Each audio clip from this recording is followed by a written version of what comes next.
Hello बच्चों, आज हम पढ़ेंगे भारत में लौह युग की संस्कृति और इसी का एक सब टॉपिक है मेगालिथ। ठीक है, ये आप बीए फर्स्ट ईयर में पेपर फर्स्ट में पढ़ते हैं। इससे पहले हम भारत में पाषाण काल की बात कर चुके हैं, जिसमें मनुष्य पत्थर के औजारों का प्रयोग करता था।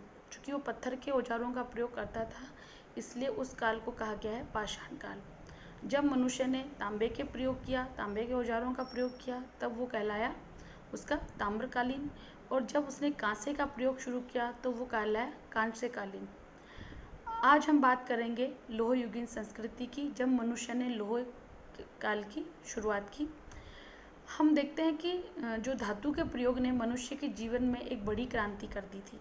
ठीक है, क्योंकि जब पहले मनुष्य पत्थर के औजारों का प्रयोग करता था तो उसका प्रयोग वो सीमित मात्रा में कर सकता था, क्योंकि पत्थर को वो गला के या उसके उपकरण बना के ऐसा प्रयोग नहीं कर सकता था। पत्थर को सिर्फ ठोक पीट के उसकी कुल्हाड़ियाँ बना लेता था, लेकिन उससे न तो कृषि करना आसान था और न ही ये जंगलों की कटाई करना आसान था। लेकिन जब मनुष्य ने धातु की खोज की तो उसके जीवन में एक महत्वपूर्ण क्रांति आई। उस प्रकार उसने उनके प्रयोग से कृषि के नए नए उपकरण बनाए और उसके अलावा जंगल में शिकार करने के लिए उसने नए नए औजार बनाए। ठीक है, अब हम बात करेंगे लोहे की। लोहे के प्रयोग से जब उसने लोहे की खोज की तो उसका जीवन बिल्कुल ही बदल गया। ऐसा माना जाता है विद्वानों के द्वारा कि विश्व में सबसे पहले जो लोहे की खोज की वो एशिया माइनर में हिताइतों ने की। ईसा पूर्व 2000 में ये जो हिताइती लोग थे, इन्होंने लोहे का प्रयोग करना शुरू कर दिया था और 1500 ईसा पूर्व के आसपास इन्होंने लोहे के द्वारा लोहे को पिघला करके हथियार औजार बनाना शुरू कर दिया था। बाद में असीरिया के लोगों ने इनसे ये सब चीज़ें सीख ली और उन्होंने पश्चिमी एशिया में एक आतंक का राज्य स्थापित किया या उन्होंने वहाँ सभ्यता का विस्तार किया। तो हम देखते हैं कि लोहे की खोज से विश्व में मनुष्य को अपना विस्तार करने का मौका मिला, अपनी सभ्यता का प्रसार करने का मौका मिला।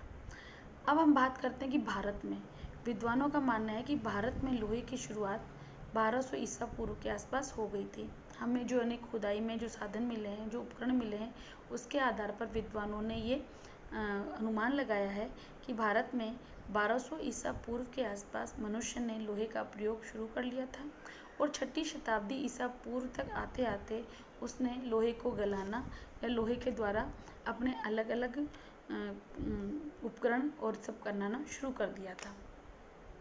लोहे के बाद जो बात हम बात करेंगे वो लोह युग के बाद वो है मेगालिथ या महापाषाण काल की।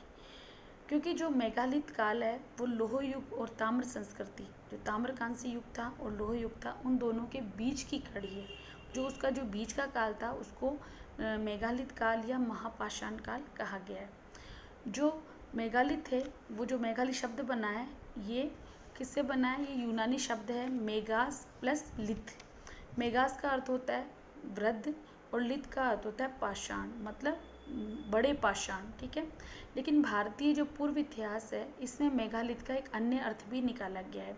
वो है आपका कि विंध्याचल पर्वत के दक्षिण में, आपको पता है कि भारत के मध्य में एक पर्वत श्रृंखला है जो भारत को उत्तर और दक्षिण दो भागों में डिवाइड करती है।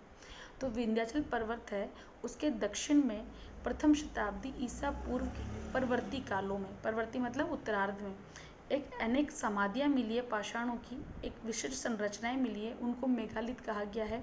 और जिस काल से संबंधित ये हैं उनको मेगालिथ काल कहा गया है।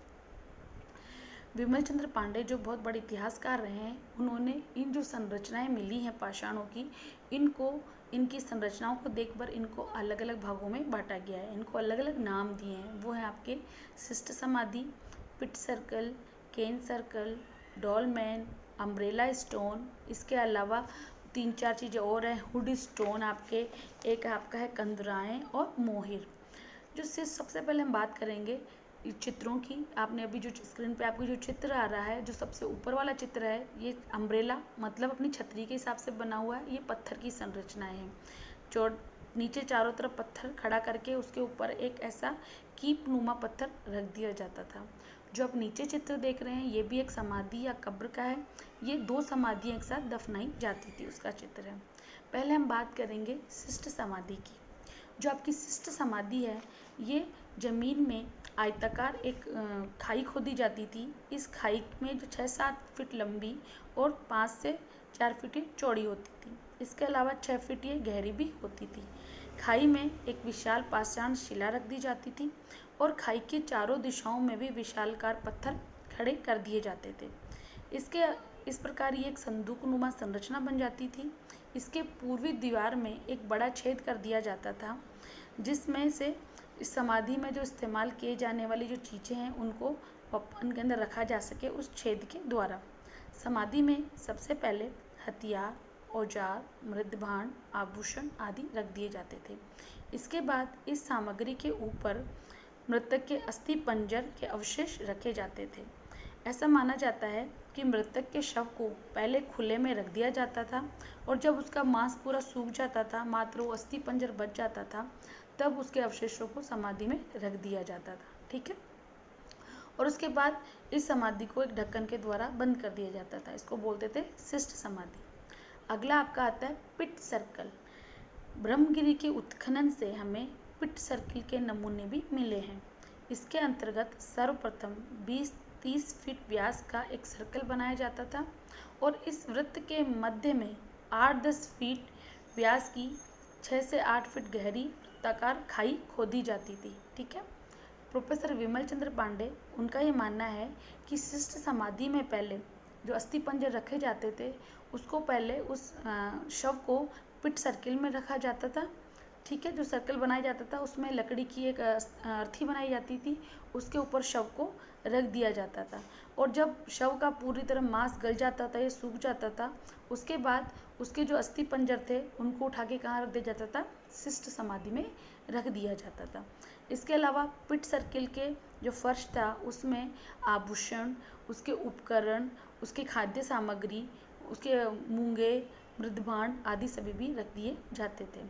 अगला आपका जो महापाषाण आता है वो है आपका केन सर्किल। जो केन सर्किल है ये रूबल पाषाण खंडों से निर्मित है। इसका इस्तेमाल शव भस्म पात्र या शव अग्नि पात्र को दफनाने के लिए किया जाता था। इसके अंदर भी समाधि के चारों तरफ बड़े बड़े पाषाण खंड खड़े कर दिए जाते थे। आपके मद्रास के निकट चिंगलपुट में हमें इसके अवशेष मिले हैं।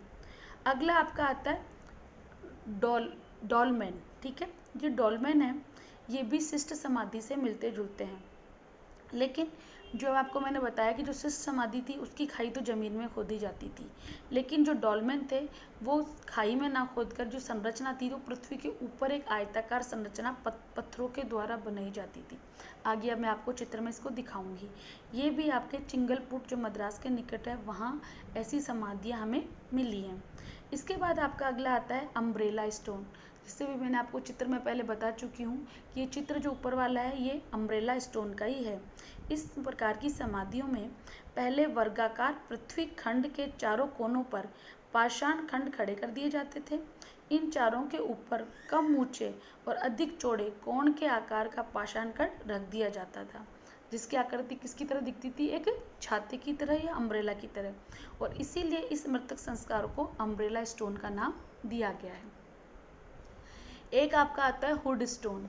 यह अम्ब्रेला स्टोन से मिलता जुलता मेगालिथ है। अंतर केवल इतना है कि इसमें पाषाण खंड नहीं किए जाते थे, केवल एक विशाल छत्राकार पाषाण पृथ्वी पर ही आधारित रहता है, जैसा कि आपके चित्रों में आपको दिख रहा है। अगला आपका आता है कंदराएं। इस प्रकार की समाधियों में पहले एक आयताकार खाई खोद ली जाती थी और फिर उसकी किसी एक दीवार के भीतर कंदरा बना दी जाती थी। किसी किसी कंदरा के भीतर एक बेंच भी मिली है। किसी किसी कंदरा में एक बड़ा स्तंभ भी मिला है। अगला जो आपका आता है लास्ट वो मेगालिथ है, वह है मोहिर। ये एकाश्मीय पथस्तंभ के समान होते थे, मतलब कि जो समाधि होती थी उसके ऊपर एक बड़ा पत्थर को, एक सीधे पत्थर को खड़ा कर दिया जाता था। तो हम देखते हैं कि इस प्रकार जो समाधियाँ होती थी जिनमें शवों को दफनाया जाता था उनके ऊपर भिन्न भिन्न संरचनाएं मिली हैं। इसके आधार पर इतिहासकारों ने इनके नाम दिए हैं और ये माना जाता था कि ये शवों को इस प्रकार दफनाते थे।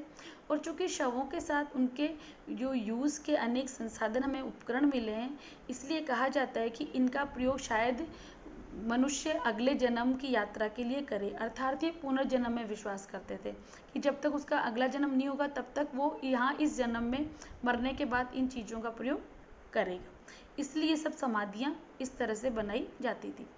अब हम बात करेंगे दक्षिण भारत के महापाषाणिक की।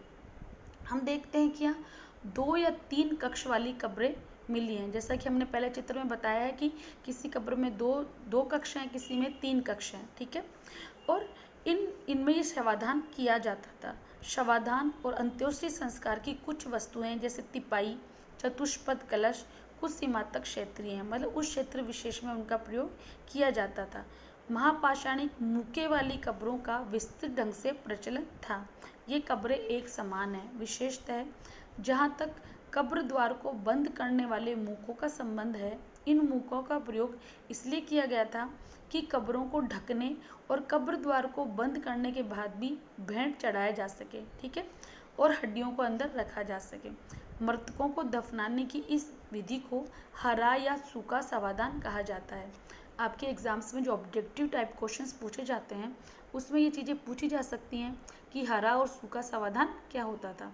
जब मनुष्य को तुरंत दफना दिया जाता था या उसको जब उसका हार्ड मांस के शरीर में रहता था उसको हरा समाधान कहते हैं, और जब वो सूख जाता था उसके अस्थि पंजर तो उन अस्थि पंजरों को भी अलग दूसरी जगह ले जाके दफनाया जाता था, उसको सूखा समाधान कहा जाता है।